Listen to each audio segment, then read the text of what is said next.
तुम्हें दिल से कैसे जुदा हम करेंगे। हेलो दोस्तों, आप सभी का स्वागत है आपके अपने YouTube चैनल मैथ मस्ती पर। दोस्तों मैं हूं विपिन यादव और आज हम आपको बताने वाले हैं कि हमें एसएससी एमटीएस की तो तैयारी करनी है, लेकिन तैयारी किस प्रकार से करनी है इस चीज़ के बारे में जानिए। तो सबसे पहले हमें यह जानना होगा दोस्तों कि एसएससी क्वेश्चन कैसा पूछता है। चूंकि आपके पास बहुत ज़्यादा समय होता नहीं, आपके अप्रैल में एग्जाम होने वाला है, इस बीच हमें पूरी तरह से इसकी तैयारी करनी है, प्रैक्टिस सेट भी बनाने हैं और चैप्टर वाइज भी पढ़ने हैं। तो इसके लिए सबसे पहले हमें यह जानना होगा कि कौन से टॉपिक पूछे जाते हैं, क्या हमें पढ़ना चाहिए, किसे छोड़ देना चाहिए। यह कैसे पता चलेगा? तो हमें पीछे के क्वेश्चन को उठाकर देखना पड़ेगा कि बराबर किस टाइप के सवाल आते रहे हैं। तो दोस्तों एसएससी एमटीएस 5/7/2022 यानी 2022 में 5 तारीख को 7वां महीना में जो एग्जाम हुआ था उसके क्वेश्चन क्या थे। तो आज हम आए हैं रीजनिंग के क्वेश्चन को इस वीडियो में लेकर। तो सारे क्वेश्चन से केवल मुलाकात करेंगे, हम पढ़ेंगे फिर इसको बाद में। तो क्वेश्चन देखिए कैसा पूछा जाता है। हम ये इसलिए बताना चाहते हैं कि जिस प्रकार के क्वेश्चन आप देखे रहेंगे तो भाई तैयारी जब आप करेंगे तो उस टाइप के क्वेश्चन पर ज्यादा फोकस करेंगे, तभी तो एग्जाम में आप आसानी से बना पाएंगे। आपके पहले तो 25 क्वेश्चन मैथ का और 25 रीजनिंग का, सबसे 25-25 पूछे जाते थे, लेकिन अब हमारा जो है 90 क्वेश्चन टोटल होगा, जिसमें 20 मैथ 20 रीजनिंग होगा। हाँ, हर क्वेश्चन का जो होगा 3 नंबर दिया जाएगा, है ना। अब देखिए तो यहां पर क्या है कि 20 क्वेश्चन मैथ के, 20 रीजनिंग के और जीके इंग्लिश के 25-25 क्वेश्चन होंगे, आपको पता है इस बार से। तो यहां पर सवाल देखिए कैसे पूछता है कि एक सवाल ऐसा यहां थोड़ा सा कट गया है, कूटबद्ध किया जाएगा, मतलब एक कोडिंग डिकोडिंग का सवाल था ऊपर में कि इतना को इतना, इतना को इतना लिखा जाता है तो इतना को कितना लिखा जाएगा, तो उसका कूटबद्ध किया गया है। ठीक है।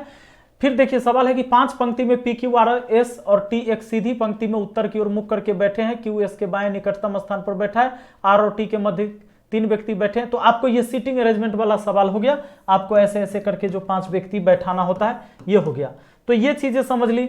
अब देखिए दी गई संख्याओं में से परस्पर बदलने पर निम्नलिखित में से कौन सा समीकरण सही हो जाएगा। मतलब 44 और 19 को बदलने पर कौन सा समीकरण, मतलब किस में समीकरण सही हो जाएगा, ये कह रहा है। तो यहां पर ऑप्शन दिए हुए हैं, तो आप क्वेश्चन के टाइप को देखते जाइए, क्या पूछ रहा था, क्या पूछा गया था। फिर है कि एक निश्चित कूट भाषा में एसीडी को 1-2 के रूप में 12 के रूप में कूटबद्ध किया जाता है और बीईए को 10 के रूप में कूटबद्ध किया जाता है। उसी भाषा में ईसीजी को किस प्रकार कूटबद्ध किया जाएगा। यानी आपको कोडिंग डिकोडिंग याद करना पड़ेगा। सबसे ऊपर भी क्वेश्चन था, यहां भी क्वेश्चन है। ठीक है दोस्तों। अब मान लीजिए कि ये होगा 3 है, 1 4 है, 4 4 8 है और फिर इसको 12 लिख दिया गया है। तो किस प्रकार से लिखा होगा इस चीज को हमें देखना है। तो ये हमें कोडिंग डिकोडिंग बता रहा है कि भाई पढ़ना पड़ेगा। देखिए क्वेश्चन पूछा गया था निष्कर्ष, कथन निष्कर्ष यानी सैलोलिज्म से सवाल थे, सैलोलिज्म से आगे भी सवाल होंगे। फिर आपको ये इस टाइप का एसएससी के हर एग्जाम में क्वेश्चन में, मतलब एसएससी का कोई भी एग्जाम होगा तो एक क्वेश्चन ऐसा पूछ लेता है, जैसे ये दिया है कि दी गई 2 संख्याओं का आपस में बदलने पर दिए गए व्यंजक का मान क्या होगा, 20 और 10। इसको आपस में बदलना है, उसके बाद बताना है कि भाई 20 की जगह 10, 10 की जगह 20, इसको बदल के इसको सोल्व करके बताना है। ये आपको नॉन वर्बल में आता है, मिरर वाला। यहां मिरर रख दिया गया है तो कैसे पलटेगा। तो जब भी कोई शीशा रहता है, अगर मिरर ऐसे है नीचे से तो ये सारे नीचे की तरफ पलट जाएंगे, अगर मिरर इधर से होता तो ये सारे उधर पलट जाते। तो ये मिरर वाला भी क्वेश्चन आता है। अब देखिए ये बैठने बैठाने वाला क्वेश्चन, दाएं बाएं बैठेगा। फिर सीटिंग अरेंजमेंट का क्वेश्चन आ गया आपका।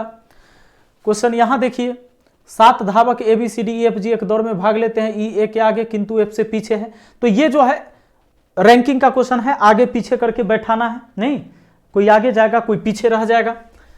और सीटिंग अरेंजमेंट पढ़ते हैं तो ये भी आसान आपका हो जाता है। फिर देखिए ये दर्पण वाला आ गया, शीशा इधर है तो फिगर इधर पलट जाएगा, ये आपको खोजना है।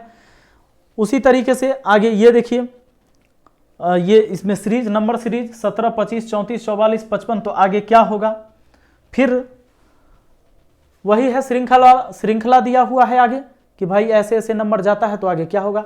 यानी सीरीज आपको याद करना है, आपको पढ़ना है, अल्फाबेट सीरीज पढ़ना है, नंबर सीरीज पढ़ना है। उस विकल्प का चयन करें जो छठी संख्या के उसी प्रकार संबंधित है जिस प्रकार पहली संख्या दूसरी संख्या से संबंधित, पहला दूसरा से ये इससे, तो फिर अगला किससे, ये वाला पूछा गया है। तो ये सारी चीजें आपने रीजनिंग में पढ़ा भी होगा, नहीं ध्यान है तो ध्यान दे लीजिए कि भाई किस किस टाइप के सवाल आ रहे हैं। ये देख लीजिए, ऐसा वाला इसमें खोजना है कि कहाँ होगा। उस विकल्प का देखिए यहाँ पर जो है ये एक सवाल है, रीजनिंग का ही सवाल है ये सब। इसका कुछ क्वेश्चन जो है से ऊपर कट गया है, बाकी फिर ये कथन निष्कर्ष, फिर देखिए कोडिंग डिकोडिंग। तो खासकर आप देख रहे हैं दर्पण प्रतिबिंब है, नॉन वर्बल में हल्के फुल्के वाले क्वेश्चन है, number series, coding decoding, seating arrangement और रैंकिंग, इन पर हमें बहुत ज़्यादा ध्यान देने की ज़रूरत है, ठीक है ना। तो और कुछ जो है कैलकुलेशन वाला सवाल भी है, जो मैथमेटिकल कैलकुलेशन के रीजनिंग के सवाल होते हैं, इसको भी पढ़ना पड़ेगा आपको। तो बहुत ज़्यादा नहीं, मैंने आपको बताया था 10-12 टॉपिक है, पिछली वीडियो में चर्चा कर दिया था, उसको हमें मुश्किल से 15 दिन में खत्म कर देना है और उसके बाद इस तरह के पूरे सेट को बनाना है। तो हम YouTube पर लगातार सेट भी बनवाएंगे, कल से हम इसकी वीडियो शुरू करते हैं और लगातार आपको वीडियो मिलते रहेगा। और दूसरा चीज है कि जो विद्यार्थी एकदम कमजोर हैं, जिनको बेसिक से आपको भाई पढ़ना है, तो आपको मैंने एक चीज और बता दिया है कि धुरीना एप्लीकेशन पर मात्र 199 रुपया में SSC MTS का बैच चालू हो गया है, जिसमें सारे सब्जेक्ट पढ़ाए जाएंगे। मैथ रीजनिंग मैंने उसमें खुद पढ़ाया है। तो उसके लिए आपको एक नंबर सेव कर लेना है, अगर वो कोर्स चाहिए तो 79 70 35 27 39 MTS कोर्स लिख कर भेजेंगे आप व्हाट्सएप पर सिर्फ ये व्हाट्सएप नंबर है, व्हाट्सएप करेंगे कि मुझे MTS कोर्स, सिर्फ लिखना है MTS कोर्स, आपको एक लिंक दे दिया जाएगा। उसके बाद आप ये जान जाएंगे कि भाई कैसे कोर्स मिलेगा, कैसे देख पाएंगे। सारे रिकॉर्डेड बैच होंगे, उसको भी ज्वाइन करके आप अच्छे से तैयारी कर सकते हैं, जिनका बेसिक से कमजोर है। बाकी हम सेट प्रैक्टिस यहाँ भी करवाएंगे यूट्यूब पर और अपनी धुरीना एप्लीकेशन पर, यानी दोनों जगह हम आपका सहयोग करते रहेंगे। मिलते हैं फिर अगली वीडियो में। Thank you.